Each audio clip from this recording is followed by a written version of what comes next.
I remember sitting down in a conference room and watching this purple and blue FPS game on console and scratching my head and saying, was this really going to be it? Was this going to be the thing that defined Xbox?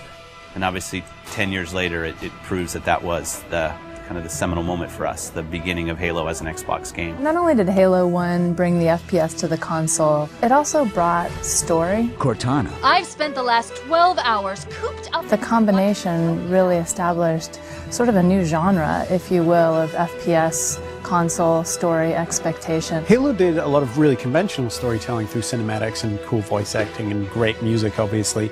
But I think some of the storytelling that happens in Halo that's most inspiring to me is the storytelling that happens through the environment and the sandbox. Well, you were hit with all this great fiction that you could really kind of delve into and try to understand more about. At the same time, you could just pick it up and play. All of that kind of came together to make a game that had not necessarily was completely different than what previous shooters had done, but got all of its individual formulas so excellently perfect. You had this incredible first-person shooter experience that I don't think anyone had ever even come close to before it. Halo was the beginning of me playing console games with my friends, and that's still how I always think about it.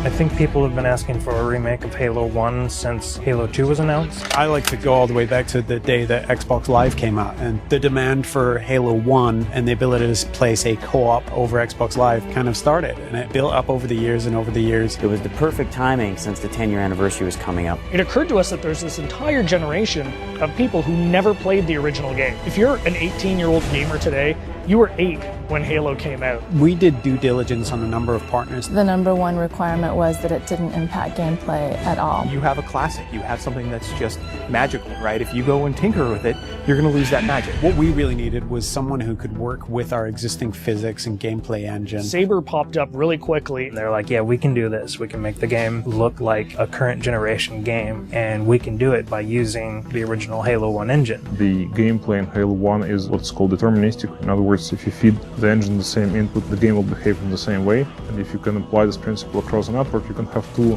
game worlds completely in sync. So rather than simulate Halo's original gameplay or Halo's original physics, we're able to actually use them completely. So the car is nice and shiny, but the engine is fairly old, but so we had to make sure that it all kind of fits together. And then we had to speed up the engine to make sure it works in today's world. We've done some deliberate things. The library is easier to navigate now. We use lighting and textures to make it a little bit simpler. The pillars are covered in holograms on one side, or they're more decorated on the other side. From what we've noticed, it actually seems to help people that aren't familiar with the library figure out where they're going. Truth and Reconciliation is one of the best examples I can give. If you come to that first interaction and then you make your way towards a cliff, you can look up and see this unbelievable skybox. And so having all these updated graphics has really made the game, to me, just more immersive. I still remember the first time I saw someone switch to graphics. I didn't know that was actually going to be a feature until I saw someone do it. In a lot of ways, it was a very, very fine balancing act. Because again, we're running all the original Halo 1 animations, so it's the original Halo 1 skeletons for those characters. Needed to be rebound into the updated meshes that we had brought over from Halo Reach and from Halo 3. For example, the Elite actually has an elongated neck, so they're a little bit more squat and compact. Cracking the case in 30 seconds. Welcome back, sir. We'll have you battle ready stat. Master Chief's iconic, and he has to look like a hero, and he has to look just right. Chief's armor was a tough process. We went back and forth on that for a long time. Originally, we were using a Mark V armor that's built in the multiplayer component of Reach. We just kept coming back, and it just didn't look like Master Chief. The first stuff we put out around E3, I think the forum reaction was instantly, Chief looks wrong, his visor's too big, the color's all wrong. Some people thought we were doing it intentionally as a retro. If you saw the original Chief from like 1999 era, he had a really tall, very matte reflective helmet. It actually looked similar to that. The thing about this group working on this project is that we are very, very passionate about getting this right. We iterated on that probably 6-7 months before we finally got a final Chief's armor that I think looks awesome. One of the number one asks that we had for a Halo remake was we want co-op over live. The original Halo 1 campaign experience had already been designed for cooperative play. You notice when you're getting out of the initial cryotube, there's actually 2 cryotubes for cinematic. It definitely creates another challenge for us when you're playing with somebody else, but we obviously wanted to support that. The code base was built 10, if not 15 years ago, so we had to figure out how this code base is structured, how it was designed. We had a lot of people work really long hours to make it happen and to really really code it ultimately from scratch. It's pretty seamless, so you'll go into the campaign lobby, and there you'll see your friends who are online playing the game. You fire off an invite to a friend, and they'll be able to join you, allowing you to play what was originally a split-screen cooperative campaign experience, now across live.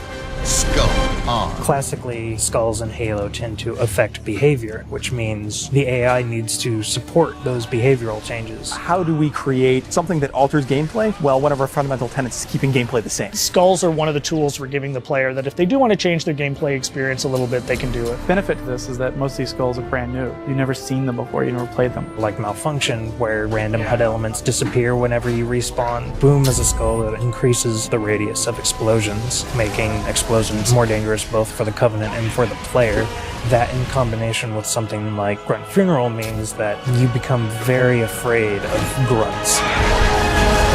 We must continue. This way, please. There are a few features that got into the game that turned out better than we expected, and 3D is probably the number one. It was unexpected, it was a bonus, and I don't see 3D very well, but it really worked for me. So for some reason it just pops in Halo in a way that it doesn't in other games or even movies.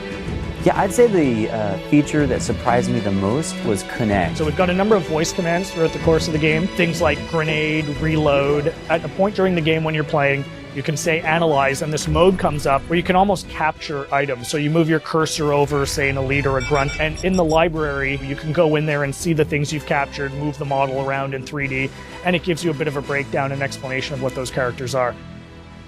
For me, when I think about Halo, I think about looking around and just the scope and the scale of everything. This is the game that started it all, and people can really dive in and play and remember what it was like to play it 10 years ago, and if you didn't play it 10 years ago, you can see what it was like 10 years ago. It's the quintessential walk down memory lane with a much better visuals. Ultimately, the thing you learn is it doesn't just look modern, it feels completely modern. Completely remastered campaign, great additional features like co-op over live, skulls, terminals, 3D, Connect, and multiplayer. Once you see it for yourself, I don't know, really, it's a pretty awesome experience.